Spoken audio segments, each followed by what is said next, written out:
This is a 5-foot triple waterfall. The grotto lid was modified in 2012. This is an installation by Tom Bench in San Antonio. You start with the base pieces. You do a dry set, see how it's going to work in your situation. If you need to do any cutting, in this case, Tom wanted to add a channel for some additional piping. So he's cutting into the casting. He also had to cut a grotto lid because on a radius the pieces are wider, and so they're not going to work. So he's going to make each of these column holes bigger to fit the radius. The spacing is different. You can see that we need an extra 8 or 9 inches because of the space between the two base pieces.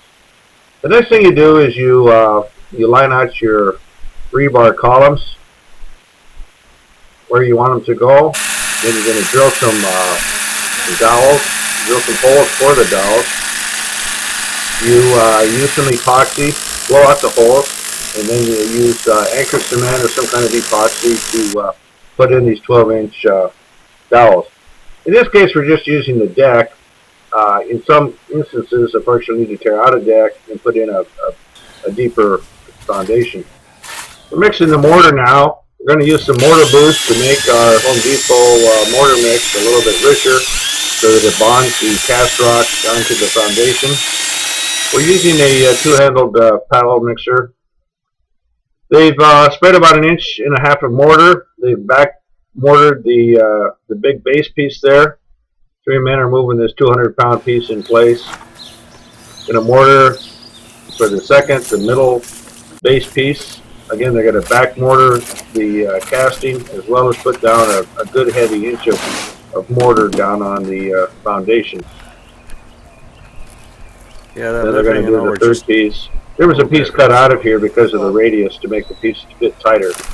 You saw the overhang there. Now we're going to be mixing the concrete.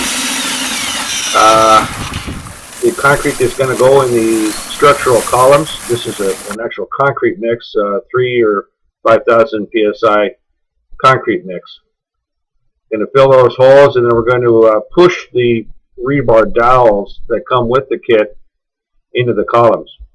Tom is fixing up the joints with the mortar mix, filling those in. He doesn't want any seepage, so he's filling those in really tight. You're just using a sponge to texture it out. We have texture mats, of course, if you have any larger areas, but for small areas, a little brush or sponge is fine. You also have to extend the plumbing at this point, get the plumbing out of the base rock, and make sure, of course, the pipe is long enough that when you put another layer on top, that the pipe sticks through the piece. This is the bottom of the grotto lid. A very heavy piece, 200 pounds or more. Takes 3 or 4 guys to put it in place. You position, of course, the columns over the columns that are on the base rock. And once you match the columns up, it tells you, where to place the rock. This should be relatively level at this point, too. So the bottom of the base piece has a rebar schedule already welded in place, and then you take the dowels that are sticking out of the column and you bend the dowels over to tie it into the rebar cage. Then you use more of the concrete mix and fill up the grotto lid. It's going to take right about 1/2 yard of concrete for both the columns and the grotto lid. You can push the top basin, the top grotto lid, into the fresh concrete. You don't have to use mortar. If your concrete is still fresh, it'll bond real well. It doesn't hurt, of course, to back mortar that, How close are you on that? top grotto lid. Perfect. It needs to be level, of course, and you need to be sure that it's backfilled properly. Then you continue to backfill the rest of that bottom grotto lid, and then you can install your basin. Basin is notched a little bit. You want to be sure there's a drip line hanging down over the grotto lid so there's no seepage. Then you just continue to backfill, fill in your little joints. These are the pieces that are going to go on top. This is where the plumbing goes. You're going to have to refer to a diagram to be sure that you get 2 3-way valves to make the water go to all 3 spots. Be sure you clean off the castings as you're going along. If they're dirty, you got to clean them off. And be sure you get a really good bond so that things never move around. An inch and a half of mortar.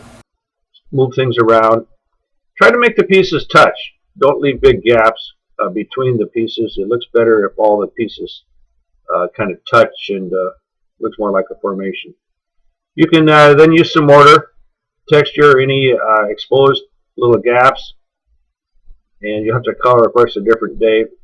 You can texture with a brush or with our texture mat. This is what we got done in the first day.